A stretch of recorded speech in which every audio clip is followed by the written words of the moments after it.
Hello everyone. Today we're going to be covering how to do summary statistics on the TI-83-84 platform.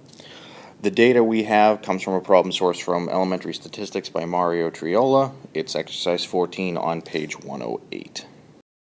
By the end of this video, you should be able to understand how the list feature works on the TI platform, as well as how to use the stat calc feature to obtain summary statistics from the data you entered into those lists.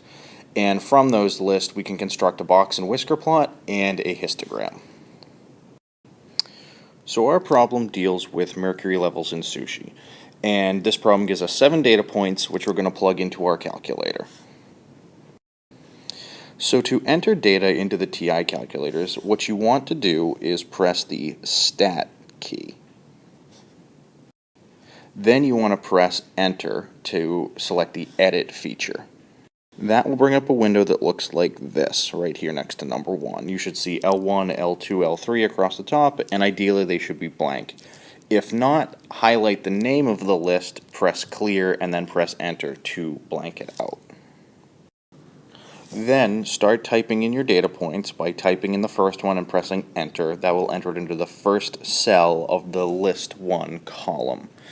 And you will continue to do so until they are all filled in. Once you have all 7 data points in, it should look something like this.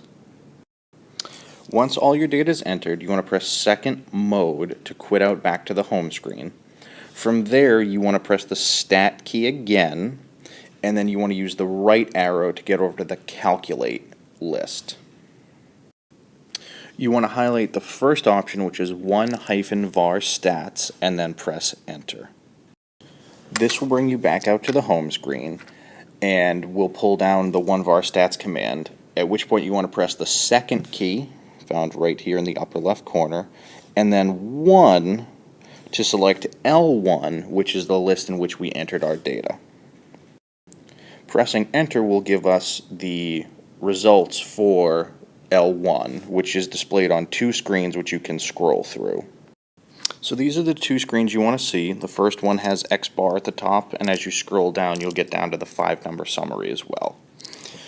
So these lists contain X bar, the mean for your sample, summation X, which is the sum for that column, summation X squared, which is the sum of the values in that column squared, Sx is the standard deviation for a sample, sigma X is the standard deviation for a population, N is 7, which is the number of data points we had. It also gives you the minimum value, the 25th percentile, Q1, the median, or 50th percentile, Q3, which is also the 75th percentile, and the maximum value in your list. Moving on, we can also use the list editor to construct a box plot with the data we entered into it. So with data in L1, we would want to press second stat plot, which is the y equals key. Then we want to select plot 1. This will bring us to this screen. So we want to make sure plot 1 is turned on by highlighting on and pressing Enter. And when we come down to type, we want to select either the 4th or 5th option. The 4th is the modified box plot, which deals with outliers, and then this 5th option is a regular box plot, which does not exclude outliers. We also want to make sure that our X list is set to L1 because that's where our data is. Frequency we're going to leave as 1 for right now, and then the mark is your choice. So from here we can press Zoom 9, which will give us a window of best fit around our box plot. And we should end up with a screen that looks something similar like this. So as you can see, here is our minimum value right here, as well as our Q1, our median, our Q3, and our max, and they should match the values from the previous screen. Using the list feature and the stat plot feature on the TI family, we can also construct a histogram. So we're going to want to go back into the second stat plot area. However, this time we want to make sure that we select the histogram feature. So as you can see, in this case, the 3rd option is highlighted. The histogram feature, it looks kind of like a bar chart as opposed to the box plot from the previous ones. We still want to make sure our stat plot is on and that our X list is still L1 and the frequency we're still going to leave alone. So once we make sure these are all correctly selected, we're going to press zoom 9 again, or zoom stat, and that should give us an image that looks something like this. We should end up with 4 columns with 1 break in between them, and that is our histogram. I also wanted to take a minute to cover some additional resources that are available for Middlesex Community College students.